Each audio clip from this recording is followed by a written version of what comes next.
Përshëndetje dhe mirë se vini në kanalin tim. Sot do t'ju tregoj një histori true crime dhe si çdo histori tjetër që do të gjeni në këtë kanal, është e bazuar në fakte reale. Bashk do të zbulojmë misteri dhe ngjarje që shpesh mbeten të panjohura. Nëse dhe ju jeni të pasionuar pas këtij lloji historish, më ndiqni dhe aktivizoni kampanën për mos të humbur asnjë video. Sot do të trajtoj një nga rastet më të errëta dhe tronditëse në historinë moderne të krimit në SBA, rastin e Michelle Blair, një nënë që duhet të ishte burim dashurie dhe mbrojtje, por që u kthye në simbolin e tmerrit dhe dhunës ekstreme brenda mureve të shtëpisë së saj. Kjo histori përfshin abuzim të rënd, neglizhencë të thellë institucionale dhe fatkeqësisht viktima të pafajshme, fëmijët e saj. Nëse jeni të ndjeshëm ndaj temave si dhuna ndaj fëmijëve, ju sugjeroj ta kaloni këtë video, por nëse vendosni të qëndroni, atëherë përgatituni sepse së bashku do të zbulojmë detaj pas detaj një realitet që te kalon çdo imagjinat, një rast që kalon gjurmë të pashlyeshme në historinë e krimit amerikan. Where are your other two kids, Stoney and Steven? At my house. At the old house. When you say my house, what do you mean? At the old house, yes. Where in your house are they? Freezer. Who put them in there? I did.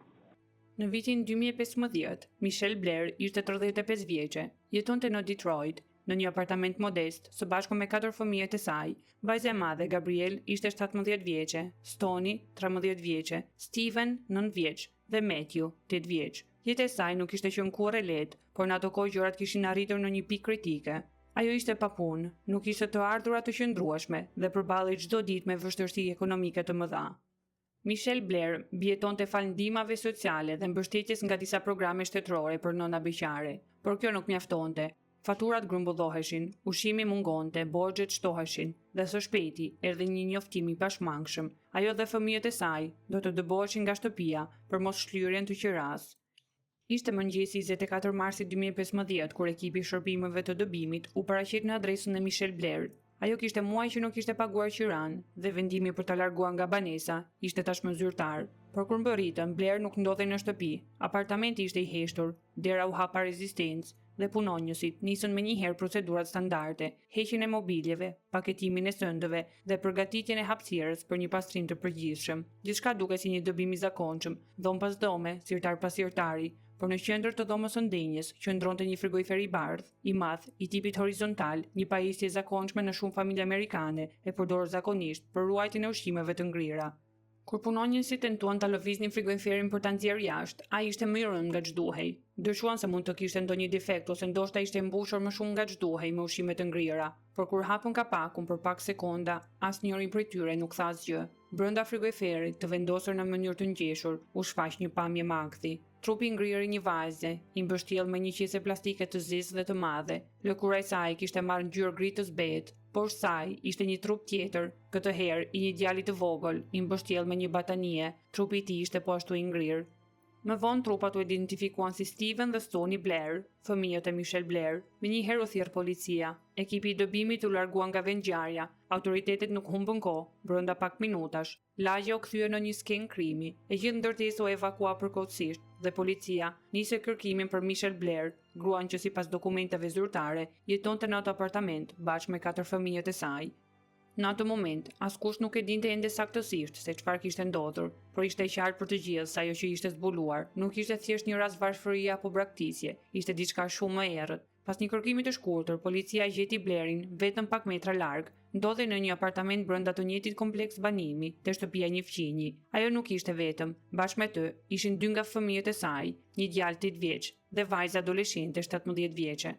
Kur oficerët u afruan, Michelle Blair nuk bëri rezistencë, as nuk pyeti pse. Ajo e dinte shumë mirë. U ngrit në këmbë, shikoi policët drejt në sy dhe sipas dëshmive të mëvonshme tha vetëm një fjali: "E di pse jeni këtu dhe nuk më vjen keq fare për ato që kam bërë." Tani, le ta pranojmë, kushdo që ka parë qoftë edhe një film amerikan, e di si funksionon. Policia të këshillon të mos flasësh pa një avokat, sepse çdo fjalë që e thua mund të përdoret kundër teje në gjyq, por pavarësisht kësaj, Michelle Blair nuk heshti. Në makinën e patrullës, ndërsa e shoqëronin drejt komisariatit, ajo bëri diçka që pakush do ta priste. Filloi të fliste, pa avokat, pa frikë, pa përpjekje për të mohuar. Michelle Blair filloi të tregojë gjithçka. Ajo pretendoi se një ditë të gushtit 2012 hyri në një nga dhomat të shtëpisë së saj në Detroit dhe e pa djalin e vogël Matthew, duke bërë sikur po imitonte sjellje të papërshtatshme me disa lodra. Kur e pyeti se nga e kishte mësuar këtë, ai u përgjigj nga vëllai i tij Steven. Blair hyri e tërbuar në dhomën e Steven, që mos harrojmë ishte vetëm 9 vjeç, dhe pa humbur kohë, filloi ta godiste me grushta dhe me shkelma. Tani le të jemi realist, kush prej nesh nuk ka marrë ndonjëherë ndonjë shuplak nga prindrit kur e kemi tepruar, një ndëshkim kur kemi bërë ndonjë prapësi, kalonte shpejt, prindrit qetësoheshin, ne qanim pak, dhe gjithçka kthehej në normalitet. Por me Michelle Blair nuk ishte kështu. Aty nuk kishte vetëm ndëshkim, kishte urrëtie, kishte dhunë të pamëshirshme, dhe ajo që i bëri djalit të saj nuk është thjesht dhunë, por është torturë. Ajo vetë rrëfeu se kishte vazhduar ta ndëshkonte për rreth 2 javë, duke lënë pa ushqim dhe duke i hedhur disa herë ujë të val në pjesët intime. Nuk ka fjalë që përshkruajnë dhimbjet e atij fëmije, por Michelle nuk kishte përfunduar ende me të. Sikur gjithë dhuna që kishte shkaktuar nuk mjaftonte, ajo e mbyste duke i mbuluar hundën dhe gojën me një qese plastike. E linte pa ajër, derisa Steven humbiste ndjenjat, dhe kur ai binte pa ndjenja, Blair i jepte një shuplak për ta zgjuar. Gjithë kjo torturë, siç e tham, zgjati 2 javë të tëra, derisa me 30 gusht 2012, Steven, që ja kujtojmë edhe një herë ishte vetëm 9 vjeç, humbi jetën. Blair gjeti të birin të shtrirë në dysheme, pa ndjenja, pranë të vjellave. Instinkti i saj i parë ishte ai që kishte pasur gjithmonë, t'i jepte një shuplak për ta zgjuar, por këtë herë Steven nuk u zgjua, nuk reagoi. Kur Michelle kuptoi se ai kishte vdekur, nuk kërkoi ndihmë, nuk thirrri askënd. Në vend të kësaj, e mbështolli trupin e tij me një batanie dhe e fshehu në frigorifer. Did you also punch him? Yes, I did. Multiple also kick times. him? Yes, I did. You talked about choking him. Did you also burn him? Yes, I did. Okay, how did you do that? Hot water, scalding hot water. In our bathroom, the hot water gets extremely hot. So yes, I threw hot water in his genital area multiple times. Multiple times. Në të muaj pas vrasjes të Steven, Michelle Blair deklaroi se kishte zbuluar se dhe vajza e saj Stoni, 13 vjeçe, kishte abuzuar me djalin më të vogël. Sipas rrëfimit të saj, ajo e pyeti disa herë djalin nëse Stoni e kishte lënduar. Ai përgjigjej gjithmonë jo, por Blair nuk e besoi. Ajo e kërcënoi, nëse nuk tregonte të vërtetën do ta rrihte. Vetëm atëherë, sipas saj, djali pranoi. Pasi mori ato që ajo e quajti pranimin nga djali i saj, Michelle Blair vendosi të hakmerrë ndaj Stonit. Në dëshmitë e saj, Blair tregoi se kishte filluar ta ndëshkonte vajzën në të njëjtat metoda që kishte përdorur më parë ndaj Stevenit. E mbajti të izoluar në shtëpi, nuk e ushqente dhe e dhunonte në mënyrë sistematike. Sipas peticionit për heqjen e të drejtave prindërore, Michelle Blair kishte ushtruar dhunë të vazhdueshme dhe të rënda ndaj vajzës së saj. Ajo kishte goditur shpesh në fytyrë, e kishte rrahur me një dëras dhe në një moment kishte përdorur një qese mbeturinash për t'ia mbuluar kokën, duke i ndërprer frymarrjen derisa vajza humbi ndjenjat. Pas javësh të tëra keq trajtimi, trupi i Stonit filloi të dobësohej dhe në mos përgjigjej më. Blair tregoi se në fund, vajza ndaloi së ngrëni, nuk fliste dhe nuk lëvizte më. Deri kur një ditë, ajo nuk reagoi fare. Blair kuptoi që ishte ndarë nga jeta. Pa kërkuar asnjë ndihmë mjekësore, ajo mbështolli trupin e vajzës dhe vendosi në frigoriferin e thellë pranë trupit të Stevenit. Ajo tha se nuk ndjeu keqardhje, sepse sipas saj, Stoni meritonte. By assault, I mean I punched her. I have put a bag over her head till she lost consciousness. I threw hot water on her, scalding hot water from the faucet. Did you hit her in the head with a Yes, stick? I hit her on her head multiple times, over and over. Was that shortly before she died? That was actually days before she died and the day she died. Okay. You meant to kill her. I definitely meant to kill her. Okay. It wasn't an accident. No, not at all. If I had a chance to do it again, I would. Brenda një viti, Michelle Blair vrau 2 nga 4 fëmijët e saj, Steven 9 vjeç dhe Stoni 13 vjeçe. Të dy u torturuan, u vranë dhe më pas u futën në frigoriferin e shtëpisë. Trupat e tyre qëndruan aty, të fshehur me ushqimeve për gati 3 vite. Për gjithë këtë kohë, Michelle Blair vazhdoi të jetonte në të njëjtën banesë me fëmijët e mbijetuar, sikur asgjë nuk ishte ndodhur, duke fshehur të vërtetën e tmeshme në atë frigorifer. Gjatë atyre 3 viteve, askush nuk i kërkoi. Babai i fëmijëve nuk ishte pjesë e jetës së tyre. Ai nuk kishte asnjë kontakt të rregullt, as përgjegjësi dhe as interes të dukshëm për mirëqenien e tyre. Tani ndoshta po mendoni, mirë po fqinjët, ku ishin gjatë gjithë kësaj kohe, si nuk e vuri re askush që 2 fëmijë kishin humbur. Në shkollë, askush nuk pyeti pse nuk po shfaqeshin më, dhe fëmijët që mbetën gjallë si ka mundësi që nuk than asgjë. E po fillimisht, duhet të dimi që është shumë të rëndësishme. Shumë kohë para se të ndodhnin vrasjet, Michelle Blair i kishte tërhequr të gjithë fëmijët nga shkolla. Ajo pretendonte se do t'i mësonte vetë në shtëpi, duke u bërë homeschooling. Në realitet, ajo i kishte izoluar brenda 4 muajve të apartamentit të saj në Detroit. Askush nuk i pa më, askush nuk i dëgjoi. Ata u zhdukën nga shoqëria pa zhurmë, pa alarm dhe pa pyetje. Nuk kishin asnjë kontakt me botën e jashtme. Kur fqinjët e pyesnin Blair se ku ishin fëmijët, ajo kishte gjithmonë një përgjigje gati, thonte se janë tek babai i tyre, ose se kanë ikur me pushime, dhe njerëzit duke mos pasur arsye të dyshonin e besonin. Në ndërkohë, brenda asaj shtëpie 2 trupa të ftohtë që ndronin të mbyllur në frigorifer, ndërsa jeta vazhdonte si normalisht. Blair merrte ndihmë sociale për fëmijët, përfitonte për ta edhe pse 2 prej tyre nuk ishin më gjallë. Ajo dilte, bënte pazar, fliste me njerëz, dhe askush nuk e imagjinonte kurrë ato që ajo kishte bërë. Procesi gjyqësor ndaj Michelle Blair nisi vetëm pak muaj pas arrestimit. Ndryshe nga shumica e rasteve të ngjashme, nuk u zgjat me muaj hetimesh, as me debate mes avokatosh. Blair pranoi gjithçka që nga fillimi dhe nuk bëri as përpjekje më të vogël për të kërkuar mëshirë. Në sallën e gjyqit, ajo nuk u shfaq si një grua e frikësuar apo e penduar, qëndronte e qetë, shpesh e palëvishme, dhe i drejtohej gjykatësit me ton të sigurt, thuajse sfidues. Në seancat publike tregoi të njëjtat hollësi që kishte ndarë me policinë, duke përshkruar krimet e saj pas një lëkundje emocionale. Në një nga momentet më të rënda të procesit, Blair tha: "Po i vrava dhe nëse do të kthehesha pas, do ta bëja sërish." Gjyqtari mbeti heshtër për disa sekonda. Publiku në sallë nuk e mbajti dot reagimin, por pavarësisht deklarateve të Michelle Blair, hetimet nuk arritën të konfirmonin versionin e saj. Michelle Blair ishte e bindur se Steven dhe Stoni kishin abuzuar seksualisht me vëllain e tyre më të vogël. Në sytë e saj, ata e meritonin të ndëshkoheshin.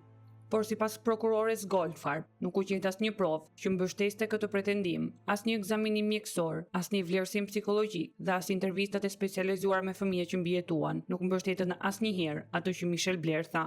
Më vonë, këtë e konfirmoi edhe vajza e saj më e madhe, Gabrielle. Në një intervistë dhënë në janar të vitit 2023, Gabrielle tha se nuk kishte asnjë provë të qartë që të tregonte se vëllezërit e saj kishin abuzuar me të voglin. Mamaja ime u fiksua me këtë ide të çmendur se vëllezërit e mi kishin abuzuar me vëllain e vogël, tregoi ajo. Dhe filloi ta merrte në pyetje për ditë, derisa ai filloi të thonte atë që ajo donte të dëgjonte. Në sytë e Gabrielle, gjithçka ishte ndërtuar mbi një paranojë. Gabrielle tha gjithashtu se nëna e tyre vazhdoi të ushtronte dhunë edhe ndaj saj dhe vëllait të vogël, edhe pas vdekjes të Steven dhe Stonit. Gabrielle tregoi se ishte djegur disa herë me hekur për kaçorela dhe ishte rrahur me një dëraz drori. Ajo jetonte në frikë të vazhdueshme, me ndjesinë se herën e ardhshme, trupi në frigorifer mund të ishte i saj. Pavarësisht të gjithave, Michelle Blair nuk u ndal. Në një tjetër deklaratë ajo tha: "Unë nuk jam e çmendur, jam shumë e kthjellët, e dia çfarë po bëja dhe nuk më vjen keq fare." Ajo refuzoi çdo mundësi për mbrojtje mendore, nuk pranoi të kryej vlerësimi psikologjik dhe refuzoi ndihmën e çdo avokati që kërkonte ta përfaqësonte. Ajo donte vetëm një gjë, të thonte hapur dhe publikisht pse kishte vepruar ashtu siç veproi. Why did you take the decision to pile the bodies on top of each other in a freezer? What do you mean? Why did you do that? Well, I only had one deep freezer. I mean, take the decision to pile the bodies on top of each other. Where was she gonna go? But how did you conceivably sleep at night? I slept well. Deklaratat e Michelle Blair shkaktuan reagime të forta në opinionin publik. Një pjesë e njerëzve të tronditur nga përshkrimet e tmerrshme e quajtën atë një monstër pa ndjenja, por kishte edhe nga ata që pavarësisht veprimeve të saj e panë si produkt i një sistemi që dështoi në çdo hap, një sistem që nuk e mbrojti fëmijën e saj kur ajo kishte raportuar më parë abuzime, një sistem që nuk reagoi kur ajo tërhoqi fëmijët nga shkolla dhe një sistem që nuk pa asgjë për 3 vite me radhë. Ndoshta për ta kuptuar më mirë këtë rast, është e rëndësishme që ne të ndalemi për një moment tek fëmijëria dhe e kaluara e Michelle Blair. Ajo ishte rritur në Detroit, në një mjedis të mbushur me varfëri, dhunë dhe trauma. Sipas dëshmisë të saj, ajo kishte qenë vetë viktimë e abuzimeve seksuale gjatë fëmijërisë, ndonse këto nuk janë konfirmuar zyrtarisht. Që në adoleshencë kishte shfaqur sjellje të dhunshme dhe shpërthime të pakontrolluara. Këto detaje mund të ndihmojnë në kuptimin e asaj që ndodhi më vonë, por jo në justifikimin e saj. Can you talk me through the type of abuse that you had to suffer as a kid? You mean sexual abuse? If that's what happened? That definitely did happen to me. That's why I know exactly how would have grew up. I told my mother what happened to me. And the only thing she said was, "It's over with, so what the you want me to do about it?" What do you mean what I want you to do? You get what I'm saying? So all I could do is go back and sit in my room and just sit there and look stupid. I'm a kid. And I'm just telling you what happened to me. You didn't do about it. And plus, I still had to see the person coming in and out my house. You still friends with that person. Michelle Blair është vlerësuar nga profesionistë të shëndetit mendor dhe sipas dokumentave të procesit gjyqësor, asaj u identifikuan disa probleme mendore, siç rregullimi i personalitetit dhe probleme emocionale serioze, përfshirë shenja të traumës së pashëruar dhe sjellje antisociale. Ajo shpallë aftë për të gjykuar, që do të thotë se pavarësisht problemeve psikologjike, ajo kuptonte natyrën e veprimeve të saj dhe konsiderohej penalisht përgjegjëse. Pra po, kishte probleme mendore të diagnostifikuara, por nuk u konsiderua e paaftë mendërisht në kuptimin ligjor. Në fund të procesit, në qershor të vitit 2015, Michelle Blair u shpall fajtore për 2 akuza të vrasjes së shkallës së parë. Dënimi ishte i qartë, burgim i përjetshëm, pa të drejtë lirimi me kusht. Aktualisht, ajo po vuan dënimin në një burg në Michigan. Pas dënimit të nënës së tyre, Gabrielle dhe vëllai i saj i vogël Matthew u vendosën në kujdestarinë e hallës të madhe. Të dy u rikthyen në shkollë dhe me kalimin e kohës, djali i vogël u birësua. Që atëherë të dy kanë ndjekur terapi për të përballur traumën dhe abuzimin që përjetuan nga nëna e tyre. Kisha frikë edhe të kaloja pranë frigoriferit, kujtonte Gabrielle. Sa herë zbrisja për të ngrënë ose për të luajtur, më duhet të kaloja përpara frigoriferit, aty ku vëllërizrit e mi ishin të grumbulluar si mish. Dhe unë dua ta mbyll këtë video me fjalët që Gabrielle ka përdorur për ta përshkruar nënën. Mamaja ime ishte si një bombë që priste të shpërthente. Zjarrin e kishte gjithmonë ndezur, mjaftonte një gjë e vogël dhe ajo shpërthente. Një përshkrim i thjeshtë, por që thot gjithçka, jo nga një ekspert, jo nga një psikolog, por nga një fëmijë që e njohu frikën më mirë se askush tjetër. Kto ishin të gjitha informacionet që kisha për këtë rast. Më tregoni nëse e njihni dhe çfarë mendoni për të, më poshtë në komente. Unë ju falenderoj shumë që kaluat kohën tuaj me mua. Nëse ju pëlqej kjo video, ju lutem bëni like dhe subscribe në kanalin tim. Ne shihemi sërish në videon e radhës. Deri atëherë ju uroj gjithë të mirat dhe mirupafshim.